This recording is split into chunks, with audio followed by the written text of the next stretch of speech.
Mudik adalah momen yang ditunggu-tunggu oleh banyak orang Indonesia. Setiap tahun, jalan tol dipenuhi mobil, bus, dan sepeda motor yang melaju menuju kampung halaman. Ada yang menempuh perjalanan belasan jam, ada pula yang harus bermalam di jalan. Semua dilakukan demi satu hal, melepas rindu dengan keluarga. Bagi Fahri, 38, istrinya Sari, 35, dan anak sematawayangnya, Aisyah, 8, mudik tahun itu terasa begitu istimewa. Mereka baru saja memiliki mobil sendiri untuk pertama kalinya. Mobil itu mereka beli dengan harga murah dari seorang kenalan. Meski tidak terlalu baru, cukup untuk membuat perjalanan mudik terasa lebih nyaman. Namun, di balik rasa bahagia itu, ada sesuatu yang tidak mereka sadari. Mobil berwarna hitam metalik yang kini mereka banggakan ternyata pernah menjadi saksi bisu sebuah kecelakaan maut. Informasi itu tidak pernah disampaikan oleh penjualnya secara gamblang. Yang mereka tahu, mobil tersebut hanya pernah lecet sedikit di jalan tol. Fahri dan Sari tidak menaruh curiga. Harga murah membuat mereka tergiur. Bagi mereka, rezeki ini adalah berkah Allah yang datang di saat tepat. Tanpa banyak berpikir, mereka pun membelinya. Hari itu, selepas zuhur, mereka memulai perjalanan dari Bekasi menuju Jawa Tengah. Jalan tol ramai, namun lancar. Suasana di dalam mobil terasa hangat, penuh canda kecil Aisyah yang tak henti-henti bertanya kapan mereka akan sampai. Fahri memutar radio, sementara Sari sesekali mengingatkan suaminya untuk menjaga kecepatan. Semua tampak baik-baik saja, hingga waktu beranjak menuju senja. Dari sinilah kisah mistis itu dimulai. Jarum jam menunjukkan pukul 17.45 ketika Fahri menepikan mobil ke sebuah rest area kecil di jalur tol. Langit mulai berwarna jingga keemasan, sebentar lagi azan maghrib akan berkumandang. Rest area itu berbeda dari biasanya. Tidak seramai tempat peristirahatan yang umum dilewati pemudik. Lampu-lampu tampak redup, kios makanan banyak yang tutup, hanya 1-2 pedagang kecil yang masih membuka lapaknya. Angin berhembus agak dingin, menusuk kulit, seolah membawa hawa asing yang sulit dijelaskan. "Bang, kok rest areanya sepi banget, ya?" "Kayak bukan di jalur mudik," ucap Sari sambil merapatkan jaketnya. Fahri menoleh, tersenyum tipis. "Ya udah, yang penting bisa salah dulu. Aisyah juga bisa ke toilet. Kita sebentar aja." Mereka bertiga turun dari mobil. Suara adzan maghrib menggema sayup-sayup dari pengeras suara musola kecil di ujung rest area. Fahri segera melangkah ke sana untuk berwudu. Sementara itu, Sari menggandeng Aisyah ke toilet umum. Ketika hendak kembali ke mobil, Sari merasa ada sesuatu yang aneh. Ia melihat ke arah parkiran, di mana hanya ada sekitar 4 mobil lain. Namun, yang membuat bulu kuduknya berdiri adalah sosok seorang pria paruh-baya dengan pakaian lusuh duduk di bangku panjang dekat warung kopi tua. Pandangan mata pria itu tajam, seakan mengawasi setiap langkah mereka. Saat Fahri datang, pria itu tiba-tiba berdiri dan menghampiri. Suaranya pelan, agak serak, namun tegas. "Mas, jangan lanjutkan perjalanan habis maghrib. Jalan depan itu sering memakan orang. Banyak yang hilang, nggak pernah kembali." Fahri terdiam sejenak, keningnya berkerut. Ia menatap pria itu, lalu melirik istrinya yang jelas-jelas ketakutan. "Loh, maksudnya gimana, Pak?" tanya Fahri sopan. Pria itu hanya menggeleng, matanya sayu. "Saya cuma ngasih tahu. Sudah banyak yang jadi korban. Kalau bisa, tunggu sampai jam 10 malam atau besok pagi baru lanjut." Hening sejenak. Angin malam berhembus lebih dingin, membuat suasana makin mencekam. Sari menggenggam tangan suaminya erat-erat. "Bang, dengerin aja, ya? Kita istirahat dulu di sini. Aku nggak enak perasaanku," bisiknya. Namun, Fahri mencoba menenangkan. "Ah, paling cuma cerita orang sini biar kita jajan lebih lama di rest area. Kita nggak boleh terlalu percaya. Kita baca doa aja, insya Allah aman." Sari terpaksa menurut. Meski hatinya gelisah, ia tidak ingin berdebat panjang. Mereka pun kembali masuk ke mobil. Aisyah sudah tertidur pulas di kursi belakang, tak mengetahui percakapan mencekam yang baru saja terjadi. Mesin mobil kembali menyala. Lampu depan menembus kegelapan jalan tol. Tepat pukul 18.15, Fahri memutar setir dan membawa keluarganya melanjutkan perjalanan. Di belakang mereka, Pria lusuh tadi masih berdiri. Ia hanya menatap kepergian mobil itu dengan sorot mata kosong, seolah tahu sesuatu yang tidak diketahui keluarga tersebut. Malam semakin pekat. Jalan tol yang biasanya ramai dengan kendaraan mudik, tiba-tiba terasa lengang. Hanya beberapa kali saja Fahri melihat cahaya lampu mobil dari arah berlawanan, selebihnya gelap seolah dunia sudah ditelan kegelapan. Jarum jam di dashboard mobil menunjukkan pukul 21. Suara radio yang tadinya menemani perjalanan mendadak berdesis, lalu hilang sama sekali, hanya meninggalkan suara kresek-kresek yang menusuk telinga. Fahri mematikannya, agar tidak menambah kegelisahan. Di kursi belakang, Aisyah masih tertidur pulas dengan pelukan boneka kecilnya. Sari yang duduk di samping suami sempat terlelap, namun ia terbangun tiba-tiba. Entah kenapa, hatinya berdegup kencang tanpa alasan jelas. Ketika membuka mata dan menatap keluar jendela, Sari merasa tubuhnya seolah membeku. Ia mengenali jalan yang sedang mereka lalui. Di sisi kiri, ada pohon besar yang batangnya miring ke arah jalan. Tak jauh dari sana, ada gundukan tanah berumput liar. Dan tepat di ujung tikungan, ada sebuah pelang tua berkarat yang sudah miring, hampir roboh. Semua itu sudah ia lihat sebelumnya, kira-kira setengah jam lalu. Sari spontan menoleh pada Fahri. "Bang," suaranya bergetar. "Ini, kita udah lewat sini tadi." Fahri melirik sebentar, lalu menghela napas panjang. "Mana mungkin, RI. Kita kan jalan lurus terus. Kamu mungkin salah ingat." Namun, keyakinan Sari tak tergoyahkan. Ia bahkan bisa mengingat dengan jelas detilnya. Pohon besar dengan batang miring itu sama persis, bahkan ada bekas kain merah yang terikat di salah satu dahannya. Mobil terus melaju. 15 menit kemudian, Sari kembali menoleh keluar jendela. Tubuhnya langsung merinding. Pohon miring itu ada lagi di depan mereka. Gundukan tanah yang sama. Pelang berkarat yang sama. "Bang. Astagfirullah. Kita beneran muter di jalan yang sama." Suara Sari meninggi, kali ini bercampur panik.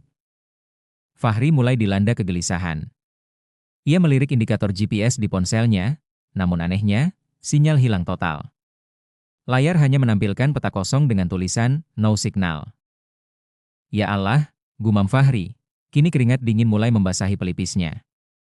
Mobil terus melaju ke depan, tapi pemandangan itu terulang lagi dan lagi. Seakan mereka sedang terjebak dalam lingkaran jalan gaib yang tak berujung. Di tengah rasa takut itu, Sari menggenggam tas kecilnya. Ia meraih sebuah mushaf kecil yang selalu ia bawa.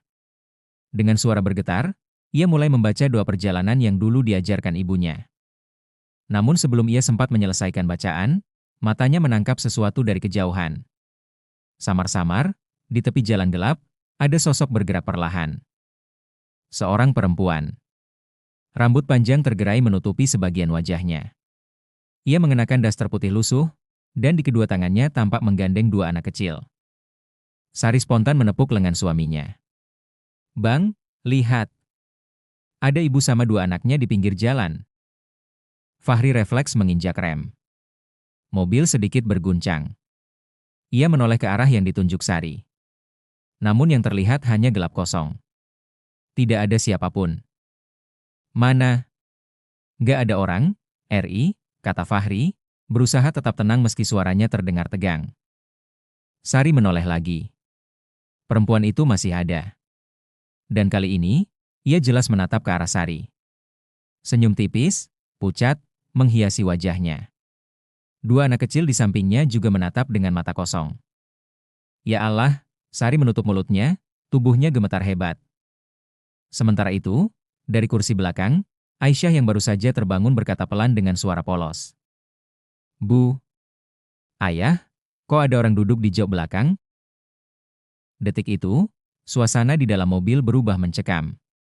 Kata-kata polos Aisyah membuat udara terasa berat, seolah-olah oksigen di dalam mobil berkurang. Fahri menoleh cepat ke kaca spion tengah, namun yang ia lihat hanya kursi belakang kosong, dengan Aisyah duduk memeluk bonekanya. "Gak ada siapa-siapa, Nak. Kamu mungkin mimpi," ujar Fahri berusaha tenang, meski tangannya yang menggenggam setir bergetar. Namun Sari tahu, anak kecil jarang berbohong soal hal-hal gaib. Ia menatap keluar jendela lagi. Perempuan berambut panjang tadi masih ada. Kali ini jaraknya makin dekat, seolah sengaja memperlihatkan wajah pucatnya. Sari terperanjat. Senyuman tipis perempuan itu berubah perlahan menjadi seringai menyeramkan. Anak-anak kecil yang digandengnya kini jelas terlihat wajahnya. Pucat, mata hitam kosong, dan bibir membiru seakan pernah tenggelam. Bang, itu mereka, nyata. Aku lihat jelas. Demi Allah, bisik Sari sambil mencengkeram lengan suaminya. Fahri beristighfar keras-keras. Astagfirullahaladzim. Mobil melaju lagi. Namun setiap kali Sari menoleh, perempuan itu selalu ada di tepi jalan, seperti mengikuti mereka. Sesekali, matanya terlihat menatap langsung ke arah Aisyah yang duduk di kursi belakang. Aisyah yang semula diam, kini menatap kaca samping mobil dengan wajah ketakutan. Bu, ibu itu, senyum ke aku, suaranya hampir menangis. Jantung Sari berdegup kencang.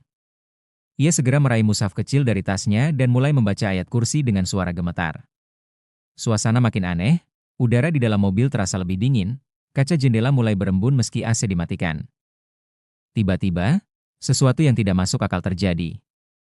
Dari kaca spion, Fahri melihat bayangan samar, seorang wanita duduk di kursi belakang, tepat di samping Aisyah. Rambut panjangnya menutupi wajah, tubuhnya membungkuk kaku. Fahri spontan membanting pandangan ke arah belakang. Kosong. Hanya Aisyah seorang diri. Namun detik berikutnya, terdengar suara lirih dari dalam mobil. Suara perempuan dewasa berbisik pelan, seperti berasal dari balik kursi. Tolong, antar kami pulang. Sari menjerit kecil, menutup telinganya. Fahri hampir kehilangan kendali atas setir, mobil berguncang ke sisi kiri jalan sebelum ia kembali menguasainya. Ya Allah, lindungi kami, gumam Fahri sambil terus melafalkan istighfar. Saat itulah Sari mulai mengingat sesuatu. Mobil ini, ya, mobil yang mereka beli murah itu. Bukankah penjualnya pernah berbisik singkat, jangan dipakai malam hari kalau bisa? Tapi Fahri kala itu menganggapnya hanya bercanda. Kini semua mulai masuk akal. Perempuan dan dua anak itu bukan orang asing. Mereka adalah arwah penghuni mobil itu sendiri. Mobil terus melaju di jalanan gelap yang seperti tak berujung. Pohon besar, gundukan tanah, dan pelang berkarat kembali muncul, seolah-olah keluarga kecil itu terjebak dalam lingkaran waktu yang sama. Sari menggenggam mushaf kecilnya erat-erat, sementara Fahri menggertakkan gigi menahan panik. Tiba-tiba, mesin mobil mendadak mati. Lampu depan padam. AC berhenti. Mobil terhenti di tengah jalan sunyi, hanya diselimuti gulita. Astagfirullah, kenapa mati, Bang? Suara Sari bergetar. Fahri mencoba menyalakan ulang. Diputar berkali-kali, namun mesin hanya mengeluarkan bunyi krik-krik seperti tersedak. Tidak ada tanda-tanda menyala.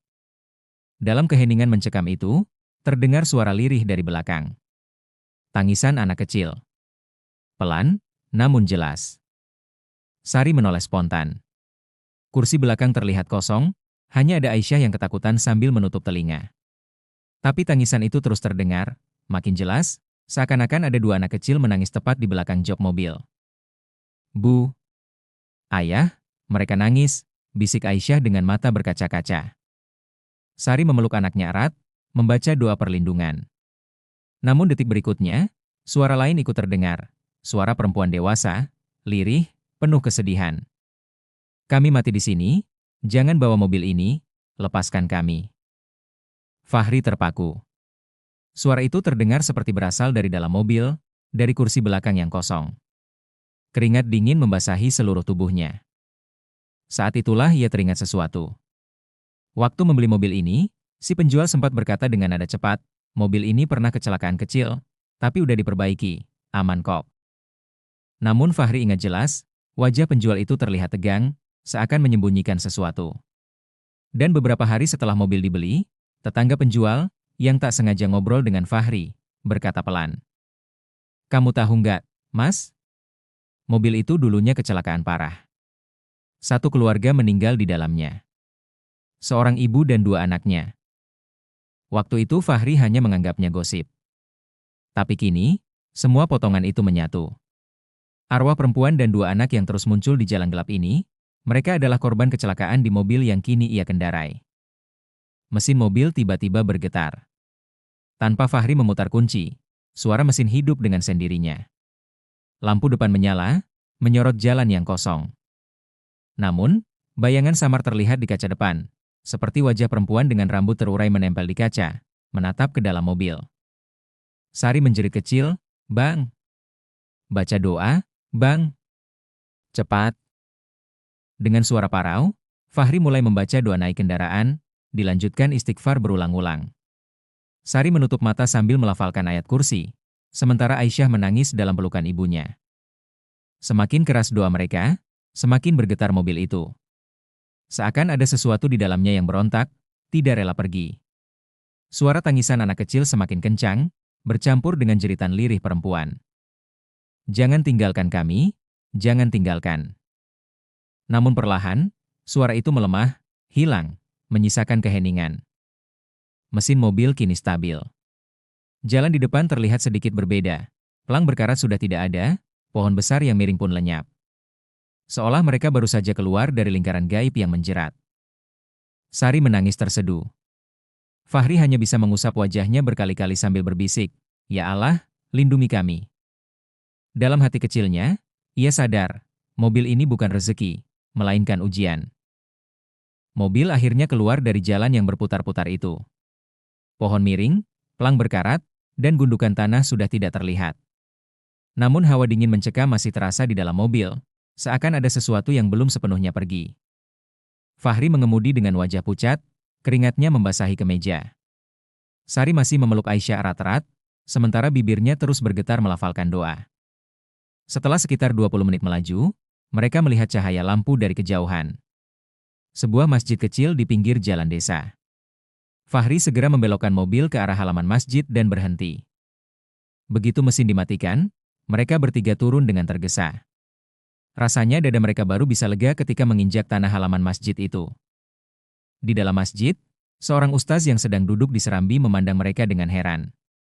"Kenapa panik begitu, Nak? Wajah kalian pucat semua." Fahri pun menceritakan apa yang mereka alami. Jalan yang berulang, perempuan berambut panjang bersama dua anak kecil, suara tangisan, hingga mesin mobil yang menyala sendiri. Ustaz itu menghela napas panjang, lalu menunduk. "Anak-anak, itu bukan sekadar halusinasi. Mobil kalian masih ditumpangi oleh arwah yang belum tenang. Mereka korban kecelakaan, kan?" Fahri terdiam, lalu mengangguk pelan. "Iya, Ustaz, saya baru tahu. Ternyata mobil ini dulu pernah kecelakaan, menewaskan seorang ibu dan dua anaknya." Sang ustaz menatap mereka lekat-lekat. Arwah itu belum mendapatkan doa. Mereka terikat pada kendaraan itu karena masih meninggalkan jejak darah dan kesedihan. Kalian tidak boleh mengabaikan. Bacakan doa untuk mereka. Ikhlaskan. Jangan sombong merasa bisa selamat hanya dengan akal. Ingat, hanya Allah yang mampu melindungi kita dari yang gaib maupun nyata. Malam itu juga, Fahri dan Sari mengikuti saran ustaz. Mereka duduk di serambi masjid, membaca surah Yasin, ayat kursi, dan mendoakan khusus untuk perempuan dan dua anak yang menjadi korban. Sari menangis sesenggukan, terutama ketika ia membayangkan wajah pucat perempuan yang menatapnya di pinggir jalan. "Ya Allah, ampuni mereka. Terimalah arwah mereka dengan rahmat MU." Suasana di halaman masjid terasa berbeda setelah doa selesai. Angin berhembus lebih hangat, dan perasaan berat yang menekan dada mereka perlahan hilang. Esok paginya, Fahri memutuskan untuk tidak melanjutkan perjalanan dengan mobil itu. Mereka menelepon saudara di kampung agar dijemput, sementara mobil dibiarkan di halaman masjid dengan izin ustaz setempat. Beberapa minggu kemudian, Fahri menjual mobil tersebut. Namun kali ini, ia tidak menutup-nutupi sejarahnya. Sebagian uang hasil penjualan ia sedekahkan atas nama arwah korban kecelakaan. Sejak saat itu, keluarga kecil ini selalu lebih berhati-hati. Mereka tidak lagi menyepelekan peringatan orang lain, terutama tentang waktu maghrib. Dan setiap perjalanan, mereka selalu membaca doa dengan penuh keyakinan. Kisah mereka pun viral setelah dibagikan di media sosial. Banyak yang merinding, banyak pula yang mengambil pelajaran. Bahwa dunia gaib itu nyata, dan manusia hanya bisa berlindung kepada Allah dari segala mara bahaya. Sebagaimana firman Allah dalam Quran Surat Al-A'raf ayat 27. "Wahai anak Adam, Janganlah sekali-kali kamu dapat ditipu oleh setan sebagaimana ia telah mengeluarkan kedua orang tuamu dari surga. Ia dan pengikut-pengikutnya melihat kamu dari suatu tempat yang kamu tidak bisa melihat mereka. Mudik yang harusnya penuh kebahagiaan berubah menjadi pengalaman yang tak akan pernah mereka lupakan. Mobil bekas yang mereka kira rezeki ternyata membawa ujian. Namun dari peristiwa itu, mereka belajar satu hal, selalu kembali kepada Allah, karena hanya dengan zikir, doa, dan ikhlas, manusia bisa terhindar dari tipu daya setan dan jerat dunia gaib.